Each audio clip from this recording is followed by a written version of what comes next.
brand new Getting Color right here on the BigVitoBrand.com, and I am Virtue. Of course, there is Big Vito LaGrasso in his Big Vito shirt, swaying his arms. Man, what's going on this evening? Just getting ready for my Ohio trip. I'm looking very excited to be going to the big cold area, but going to be good to be making a return back to the ring. I'm looking forward to it. I know a lot of people have been hitting me up. There's a lot of people who are going to show up. I'm very happy about that. A lot of people are happy for me. So it's a long time coming. And what can I say? I'm really happy. I'm excited. I got a bunch of new stuff. Everything's going to be a little different. I'm happy about it. So it's good. Good. And what is it? A show like in Ohio and then Indiana, but back-to-back days? Back-to-back days, two shows. Back-to-back days, yeah. It's like the Battle of the Border or something like that. That's it. Battle of the Border Wrestling. Dude, that's good time. Well, are you ready to talk about wrestling like we do here on Getting Color each week? I am so ready. But hey, did you see Aaron Riff with his Christmas tree and his wife? Yeah, I saw the initials on the tree. She came first in the picture. If you noticed, he came second. We know who's in charge. We know. And then the whip line. Noel in the house. Holla. Okay, here we go, guys.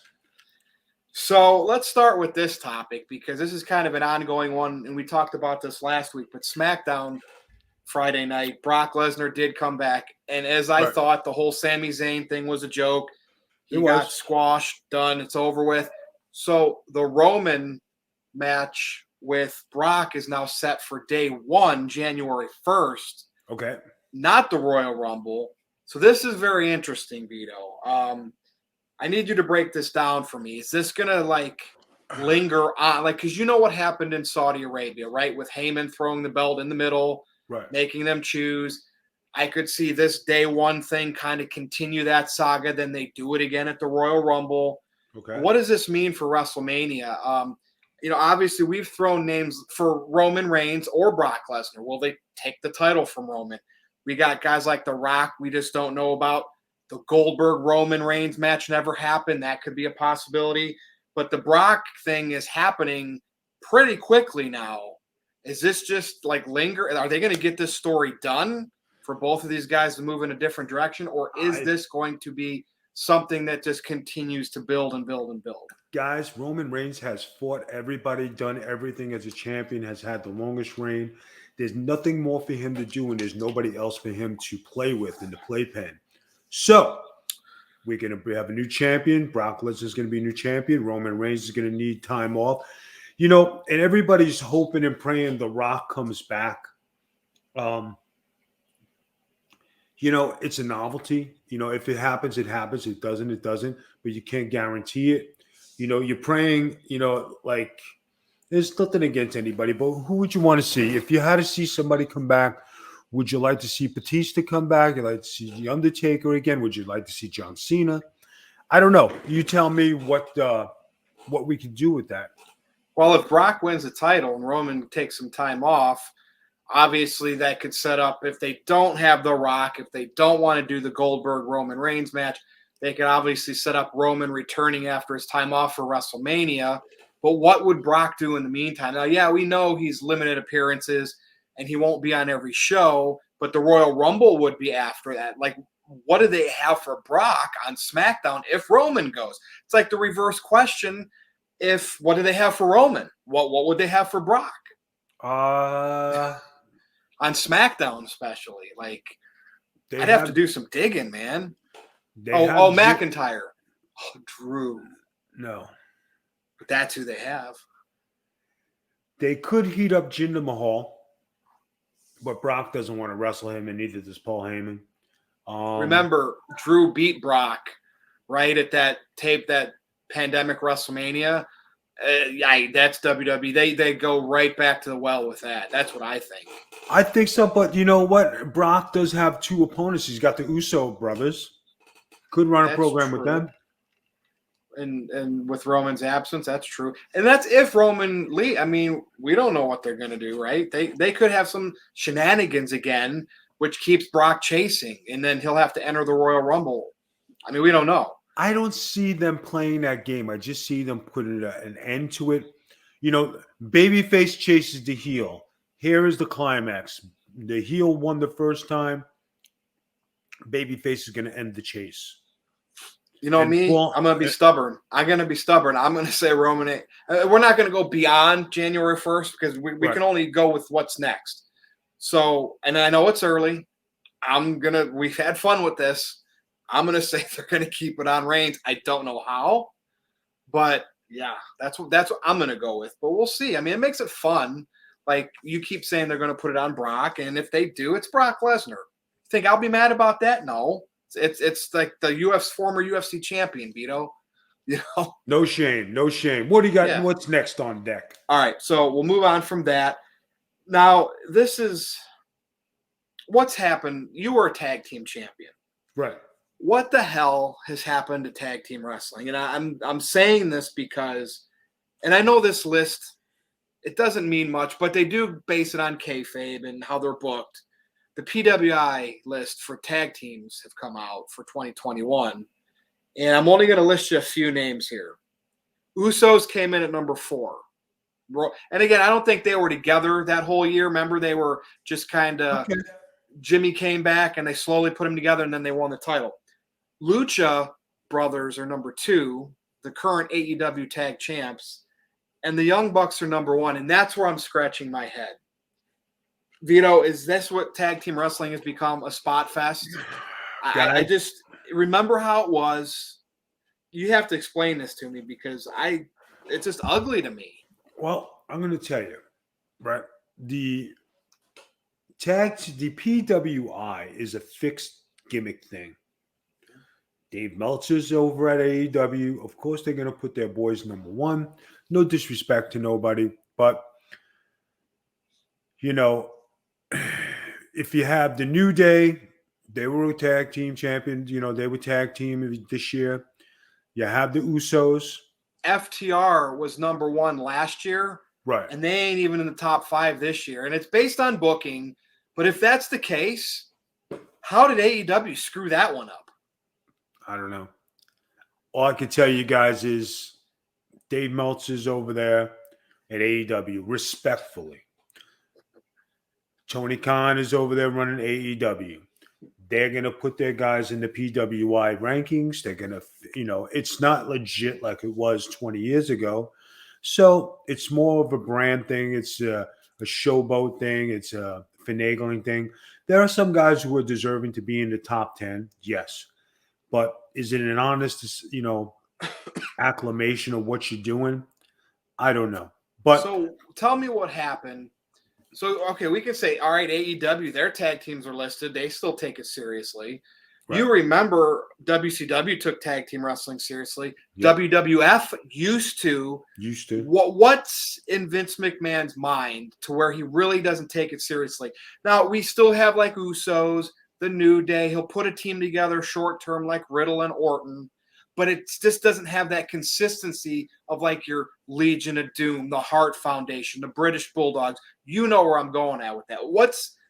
Is Vince McMahon so worried about WrestleMania main eventers? That's why he doesn't care about tag teams? Nah, guys, I just think it's just his it's not in his forte for tag team wrestling. He's just not a fan of it. But they got 3 hours on Monday and, of course, another 2 on Friday to fill. How do you not at least have on one of your shows a serious tag team division? I mean, as genius as he is, wouldn't you agree that's just a lapse in judgment? Because he could have people would probably say, hey, at least WWE takes tag team wrestling seriously. Because, people joke around how bad Raw is. That's just weird to me that they don't take it seriously enough. What are you going to do? Everybody, times change. At one time, tag team wrestling was the thing. When you talk about tag team wrestling, you talk about the great tag teams like the Rock and Roll Express, the Steiner Brothers, Harlem Heat, the Mamalukes. I figured I'd throw in there. Dudley Boys, you know what I mean? Hardys, Edge and Christian. The Hardys, Edge and Christian. There's so many great tag teams, and that's the, Demolition. Yeah. Legion of Doom, the skyscrapers, Kane and Undertaker. How many different teams can you go through? The Steiner brothers. I mean, it's just not the time for tag team wrestling, and I think it's a shame because there are some good teams out there, really good teams. I mean, hell, even when they would used to put like $1 Million Man and IRS together, they had a nice couple year run. It wasn't just Yeah, slap they two did. guys together and then 6 months. They actually had big match at WrestleMania. Guys, it's just not the same no more. Times change, and that's what we got to deal with it. Anything recently on the Nia Jax TikTok or whatever her name is now since she's been out of WWE? I have not been keeping up with her. No, you know what she says?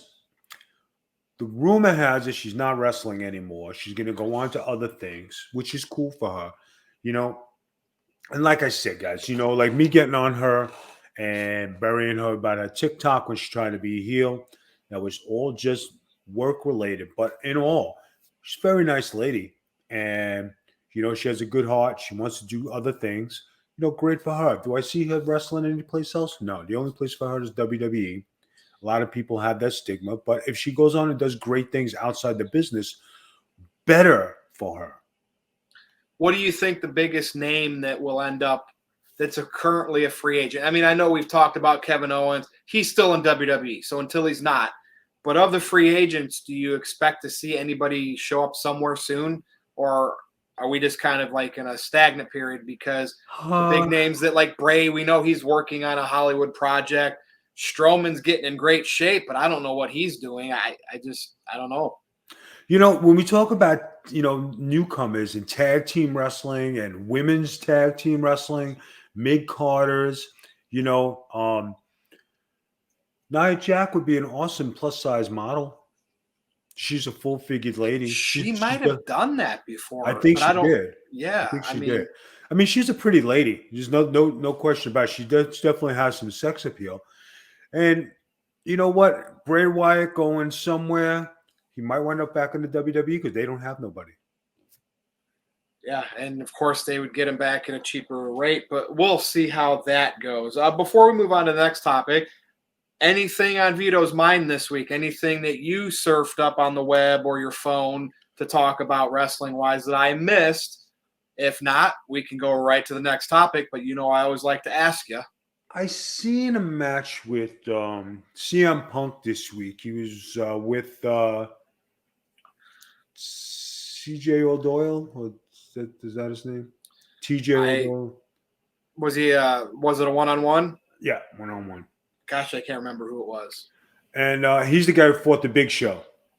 Yeah. Marshall. Right. QT, yeah. QT Marshall. Right. Yeah. That's right. So I seen that match. It's like, okay, it wasn't bad. They're putting Punk over, trying to get him ready for, the big MJF thing. And people are like, I don't know, I guess they're fickle because they wanted something, they're getting it. They're not happy with it. And then he's not doing enough. He's not doing this. He's not doing that. He's not doing the other thing. You can't understand wrestling people.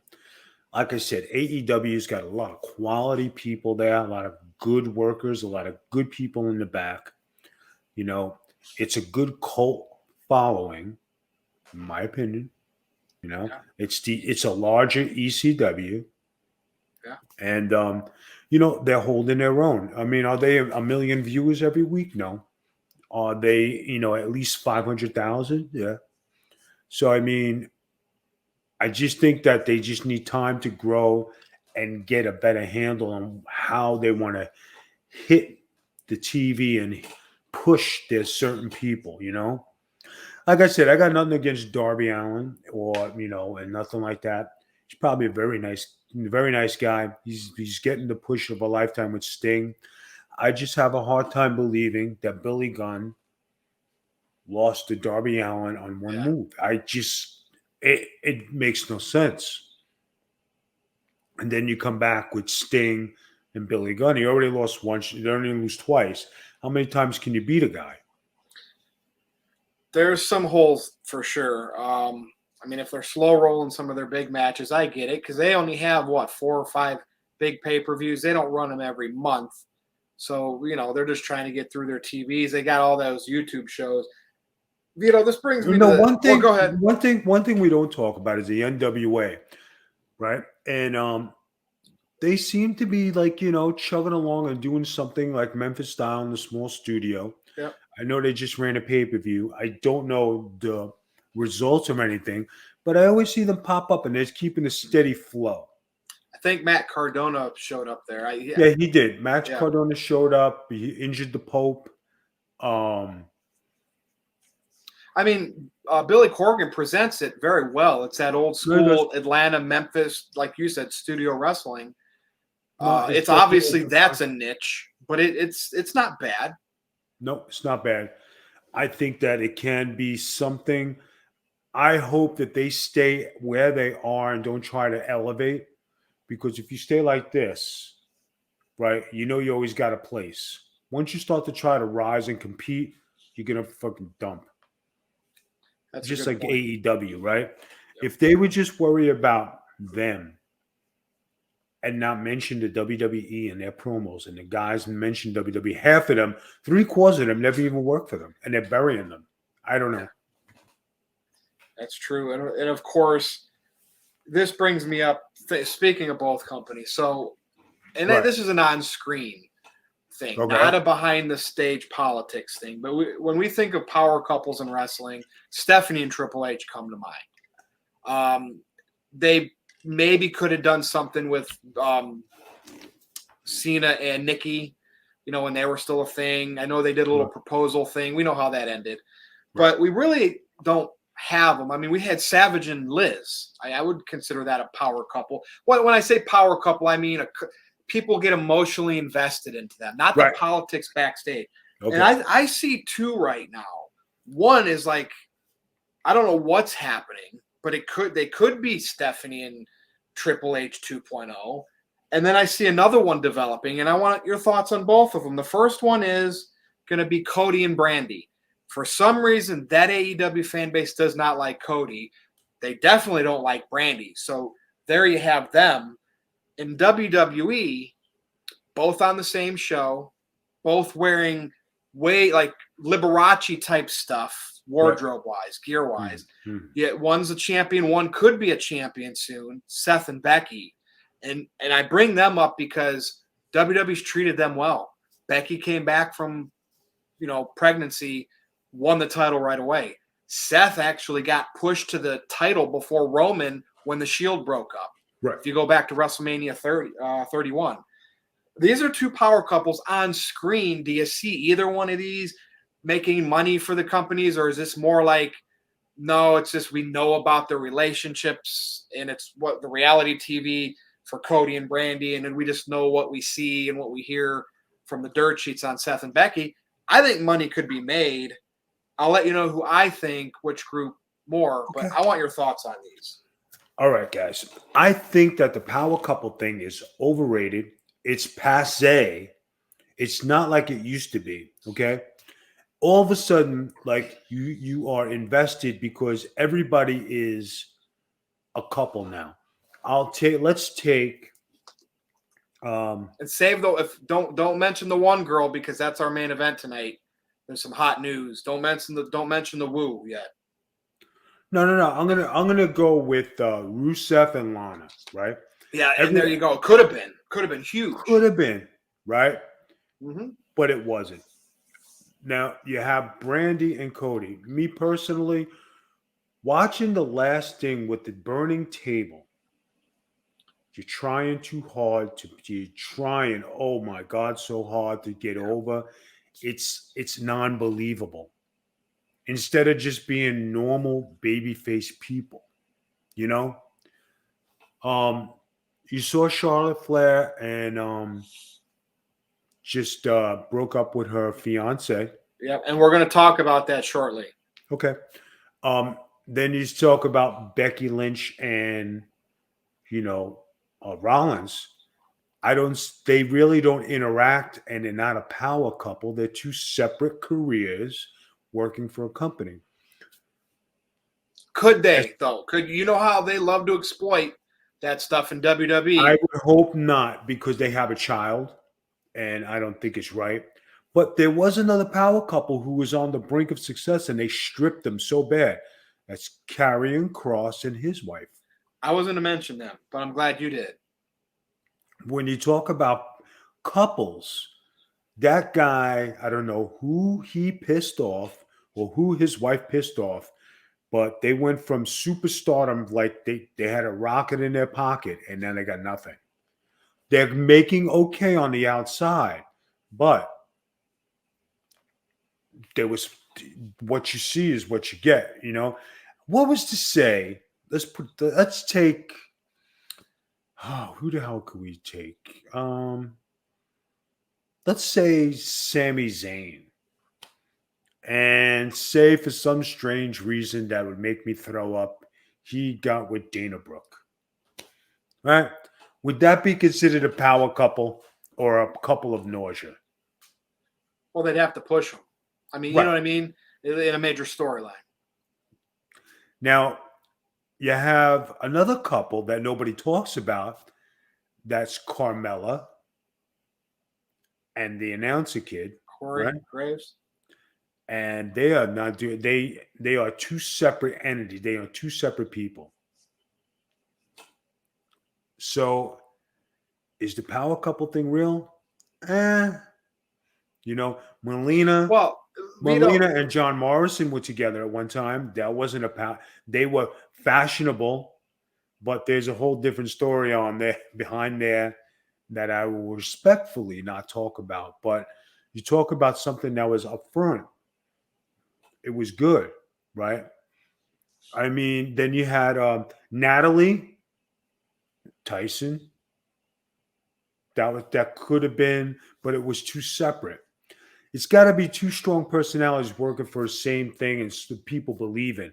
Stephanie and Triple H. Stephanie and that dominated the early 2000s. Exactly. Savage and Liz and Sherry was mixed in there. Exactly. I mean, that went from WrestleMania 3 to 8, like literally 5 years. All right, I'm going to ask you a question. I'm going to ask you a question. Okay. Let's take Sherry Martel.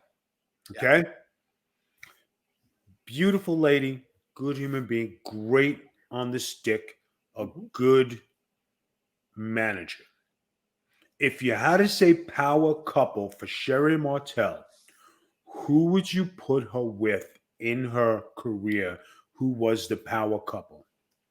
Well, the run with Savage she had was just when they had Savage and Liz split, and of course they did the King, Macho King.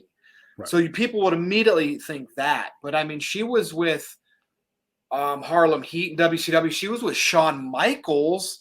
She was with, I think, DiBiase shortly. Her and Michaels thing could have been big. That got cut kind of short. Am I missing somebody? I think for me, yeah, it was Macho and Sherry. Which makes sense. Yeah. I mean, had the most heat. Yeah. Right? So you talk about really good. Now, let's talk about who else added that diva selection. Now, remember Stacy Keibler, beautiful, right? She was with David Flair, and they were both young and they didn't know how to handle it. But then Stacy went to the WWE, and she was with Test, which was Sherry Martel was also with Shane Douglas in ECW, but it doesn't have the same flavor because it was ECW at the time. What you remember is the Macho Man and, Sherry. Punk and AJ Lee, although I don't know if they were truly a couple when they were both there on top. I don't think that, I think he was dating Maria Kanellis at the time. And the AJ storyline, she was kind of having the hots for Daniel Bryan, but so it kind of got muddled. But then when you look at Lita and Edge with Matt Hardy, remember that? With the Matt Hardy thing, which was a shoot. Yep. Right. So you say, okay, would you consider them? That was a hot angle. It was. And Edge was Edge was the WWE champion. Right. And then we're going to come to the big one where you have Elizabeth with Hogan and Savage. Yeah. And that was legit two friends. And not saying nothing bad about the Macho Man, you know what I mean? I have the utmost respect for him. But he protected his turf with Elizabeth, and he was a fence builder, and he was possessive of her. And, with Hogan and whoever, I could tell you just from a guy like that, for him to work in the same company and see Luger with her, and he's trying to be cool. It's just like um, Kurt Angle and Jeff Jarrett. Yep. With Karen Angle, dude. It even woman with Sullivan and Benoit back in WCW. No, I mean that's heat. I mean that's like you're talking like you're not just talking about TV. You're talking about emotional feelings. I still say till today, I did not like the Lana and Rusev thing because what they made Lana do with Bobby Lashley, respectfully to all three of those people, I really liked them. I just don't think it was right, in my opinion. Now, speaking of couples, Right. this segues right into the main topic, and this is allegedly, but it seems like, as the days go by, this is more and more confirmed, but the split happened. Andrade and Charlotte, and I believe they were engaged. They were engaged. And we know Andrade's in AEW. Yeah. Charlotte is still in WWE, and what happened with her father and his exit, the backstage heat we know of between her and Becky, the tweets that are going out there. Now I'm almost wondering, how committed is Charlotte really to WWE? Remember, we thought maybe she could leave. I mean, she doesn't have Andrade anymore.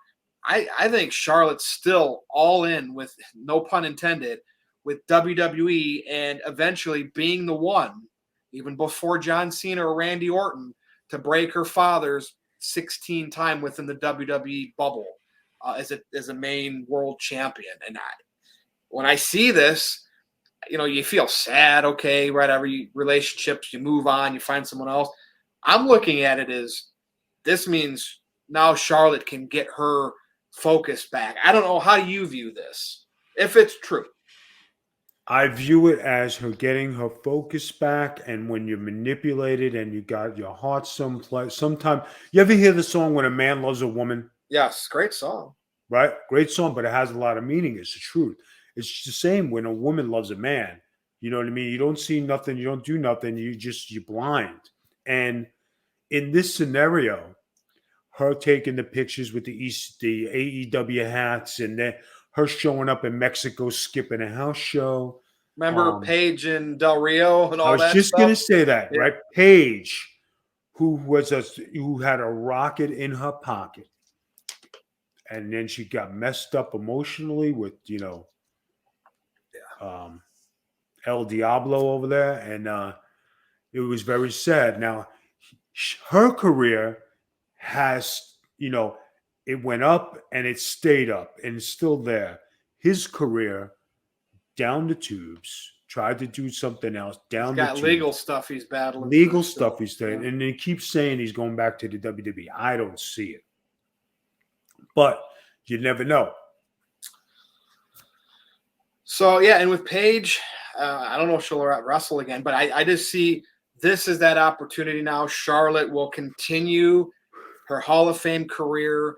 Mm-hmm. WWE wants to keep her around. So I think if she can put that focus back, and, and again, there's always going to be backstage drama with politics and don't want to lose your spot. But I don't know. I think this could be good for her in terms of her career, just because of the news we had and how it seemed to be unraveling.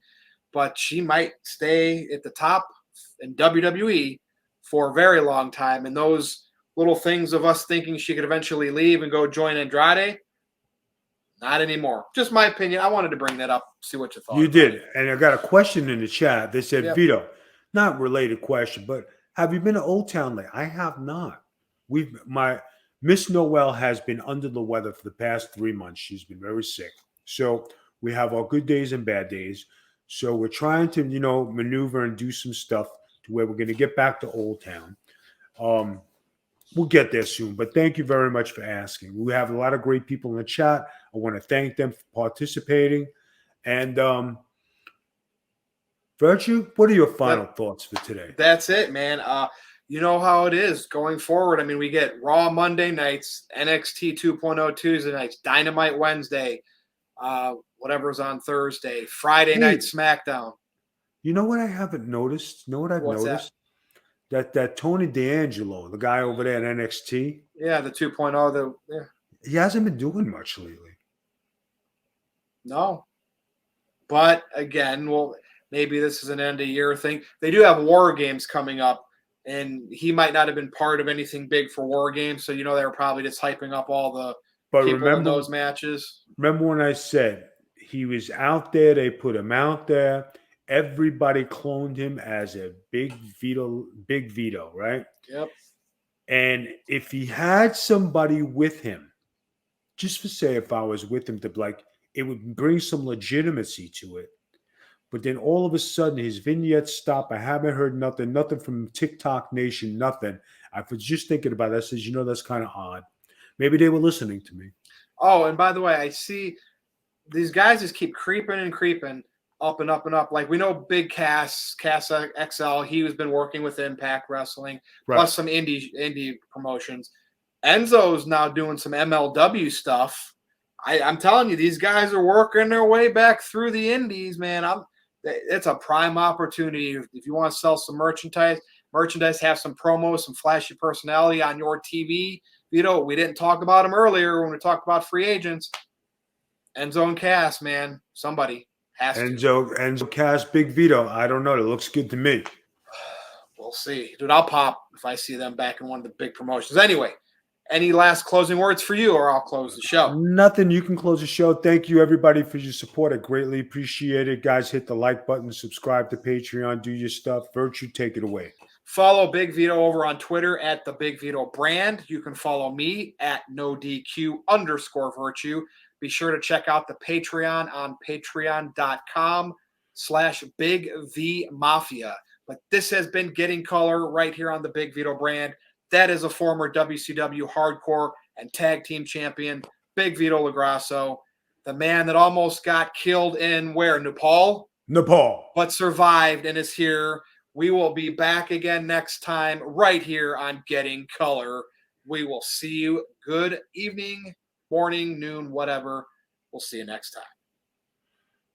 And cut. Guys in the chat, thank you very much for participating. Greatly appreciate it. I'll see you next week.